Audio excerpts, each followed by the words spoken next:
What's going on, guys? It's Fats, or Mr. Fats TV. I'm here with another book review. Nearly dropped it. It is Hooked.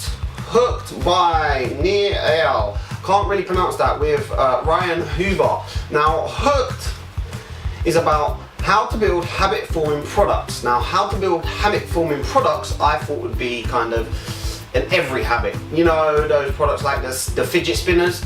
They went viral and everybody wanted them because they were a habit, they were a need, they were a trend.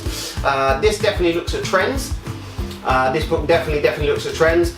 Also, this book looks a lot more on the technology side. So obviously apps, websites, social media. So it looks a lot of that more than it does just normal products as well. Now, one thing I learned from the book was the scarcity effect, and Amazon do it all the time, which is crazy. Think about it, Amazon. One of the biggest kind of commerce or e-commerce websites in the world. They've always got something in stock. If not, they can outsource it. There's, you know, thousands of companies with the same sort of products. So Amazon, in theory, can never run out. So when they do a sale, how come they've only got 2 left? They've only got 1 left. How come they've only got 3 left? They're the biggest kind of store in the world. They get it to you next day if you're on Amazon Prime. How can they always be running out of certain products? You know, you'd think they'd have an infinity left. But the scarcity effect makes it more desirable for the consumer or customer who wants something. So have it this way, they did a study one time, and there was a jar of 10 cookies and a jar of 2 cookies. In the jar of 10 cookies, the people who wanted them, tasted them, didn't value the cookies as much as the 2 cookies. Now the 2 cookies more people wanted because obviously they thought the people who bought the other 8 knew something different, they were more valuable, they were more tasty, and the scarcity effects works in relation to the 2 cookie jars. Obviously, if there's more on demand, you want it less. If there's less on demand, you want it more. And it's the same when you see like, you know, limited edition Jordans or limited edition Nikes, or, you know, if you've got a Rolex that's got, you know, a crazy bevel on it, you'll want that more because it's there's less of it, and you know, Bugattis and things.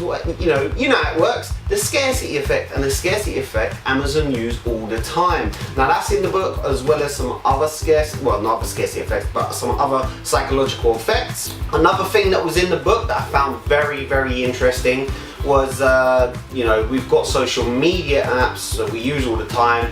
Pinterest. Now Pinterest have created a habit for people to scroll longer. You know how bad it is, you can scroll for hours and scroll and scroll and scroll and scroll. But Pinterest have created their social media platform to make it more addictive to scroll, because obviously when you're scrolling you see little bits of different screens. Now I'm not actually on Pinterest, but I looked into it and I thought that was a great idea to get more people hooked on Pinterest. Another idea in the Hooked book was our invested value. So the more we invest in a product or a service or an app or social media platform, the more we value it. So we invest time to build up our profiles, we invest time to make connections, we invest our time to build us online. So we build up such a following or such a large amount of content that we value the social media platform more without them actually putting more into the platform, which is crazy. And it does say in here, at one point there was another social media platform similar to Twitter, but a lot of people said it was better than Twitter, but because Twitter was already in place and people had invested their time in Twitter, they did not want to move over, which is a good way to look at things. So if you can get people to invest in your product or service, then it might be easier for you to keep people hooked on your product or service, because they will value it more because they put in the time and effort for it. Same with learning a skill. If they've taken time and effort to learn a skill, they value the skill more. It also talks about triggers, so people's buying triggers, what makes them come back.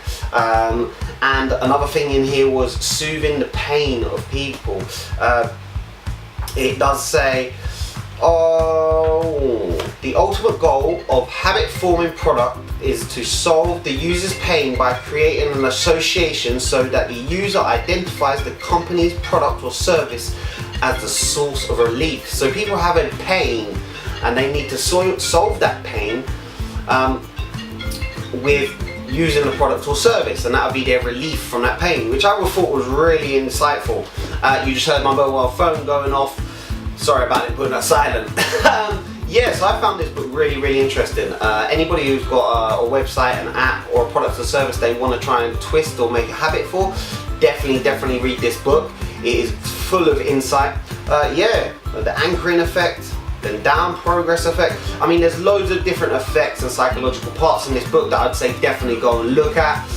So that's why I did the reading of this book for one, but that's why I did the review, because I think this is full of value for a lot of entrepreneurs, business owners who want to sell a product or service, especially in technology. Right, I'm out, guys.